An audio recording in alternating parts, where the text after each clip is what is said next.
অনেক বছর আগে এক ছোট শহরে বাস করত রাশেদ নামের এক যুবক।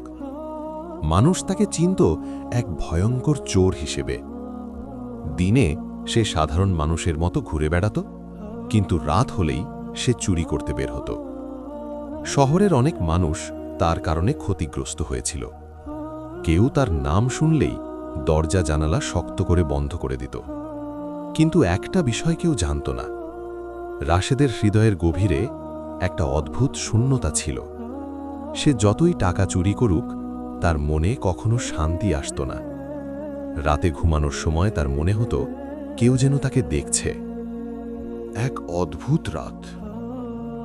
এক রাতে রাশেদ ঠিক করল, আজ সে শহরের সবচেয়ে ধনী ব্যবসায়ীর বাড়িতে চুরি করবে। গভীর রাত, চারদিকে নিস্তব্ধতা, চাঁদের আলোয় পুরো শহর যেন ঘুমিয়ে আছে। রাশেদ ধীরে ধীরে বাড়ির দেয়াল টপকে ভেতরে ঢুকে পড়ল। ঠিক তখনই তার কানে একটি শব্দ ভেসে এলো। কেউ কুরআন তেলাওয়াত করছে। রাশেদ থেমে গেল। সে জীবনে অনেক শব্দ শুনেছে, কিন্তু এমন শান্ত কণ্ঠ কখনো শোনেনি। ঘরের ভেতর একজন বৃদ্ধ মানুষ নামাজ পড়ছিলেন আর কুরআন তেলাওয়াত করছিলেন। সেই আয়াত রাশেদ জানালার পাশে লুকিয়ে দাঁড়িয়ে শুনতে লাগল। হঠাৎ সে একটি আয়াত শুনল, হে আমার বান্দারা, যারা নিজেদের ওপর জুলম করেছ, আল্লাহর রহমত থেকে নিরাশ হয়ো না। এই কথাগুলো যেন তার হৃদয়ে বজ্রপাতের মতো আঘাত করল। তার হাত কাঁপতে শুরু করল। তার মনে পড়তে লাগল জীবনে করা অসংখ্য পাপ। কত মানুষের টাকা সে চুরি করেছে, কত মানুষকে কাঁদিয়েছে। তার চোখ দিয়ে অঝরে পানি পড়তে লাগল। সেই মুহূর্তে রাশেদের মনে হলো, আল্লাহ কি সত্যি এত পাপের পরেও তাকে ক্ষমা করবেন? তার বুকের ভেতর তীব্র কষ্ট শুরু হলো। সে আর দাঁড়িয়ে থাকতে পারল না। হঠাৎ দরজায় কড়া নাড়ল। বৃদ্ধ মানুষ দরজা খুলে অবাক হয়ে গেলেন। সামনে দাঁড়িয়ে আছে সেই ভয়ঙ্কর চোর রাশেদ। কিন্তু আজ তার চোখে ভয় নেই, আছে শুধু কান্না।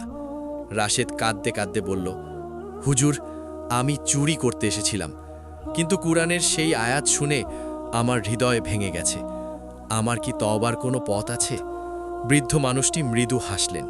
তিনি বললেন, আল্লাহর দরজা সব সময় খোলা। তুমি যদি সত্যি তওবা করো, আল্লাহ অবশ্যই তোমাকে ক্ষমা করবেন। সেই রাতেই রাশেদ আল্লাহর কাছে কান্না করে তওবা করল। সে প্রতিজ্ঞা করল, আজ থেকে আর কখনো হারাম পথে যাবে না। জীবনের নতুন শুরু। পরদিন সকাল, শহরের মানুষ অবাক হয়ে গেল। রাশেদ নিজে নিজে সব চুরি করা জিনিস ফিরিয়ে দিতে শুরু করল। কেউ বিশ্বাস করতে পারছিল না।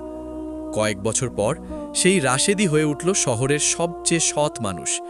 সে দরিদ্রদের সাহায্য করত, মসজিদে কাজ করত এবং মানুষকে তওবার কথা বলতো। শিক্ষণীয় বিষয়, এই গল্প আমাদের শেখায়, ১. মানুষ যত বড় পাপই করুক, আল্লাহর রহমত তার চেয়ে বড়। ২. একটি আয়াতও মানুষের জীবন বদলে দিতে পারে। ৩.